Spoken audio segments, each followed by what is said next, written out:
Hello and welcome to another video fishing report from Townsend, Tennessee in the Smoky Mountains. This is Ian Rudder. Water conditions have changed pretty dramatically since our last video report when we showed the streams at flood stage. Things have fallen out to fishable. Water levels are still a little bit on the high side, but they're really quite a bit colder now, so the fish are sitting deep. It's really important to look for these deep, slow slots, whether it's in pockets or in big pools. Charity's fishing a couple of nymphs here with a split shot, about 3 feet under a strike indicator, looking for all the slow slots that she can.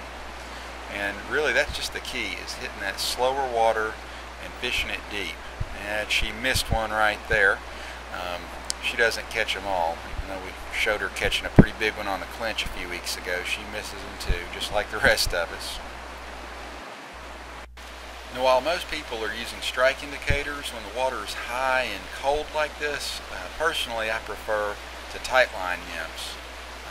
On this day I was using a number 8 rubber leg teleco nymph, fished along with a size 10 prince nymph, and fishing them really deep.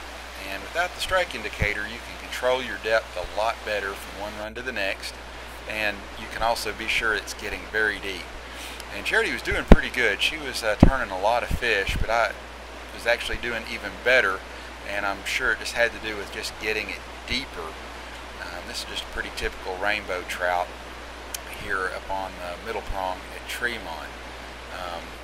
Been really looking for some bigger fish. They're out there and been kind of keeping me up at night, tying flies and driving up the river to check on them. Here's a couple of really nice brown trout up on Little River, and these fish would be good anywhere. Clinch, South Holston, the Madison River, wherever. These fish are both in the 19 to 22 inch range. It's pretty hard to tell. They are pretty deep, and I've actually had one of these fish eat once, but haven't been able to close the deal, but been really bothering me.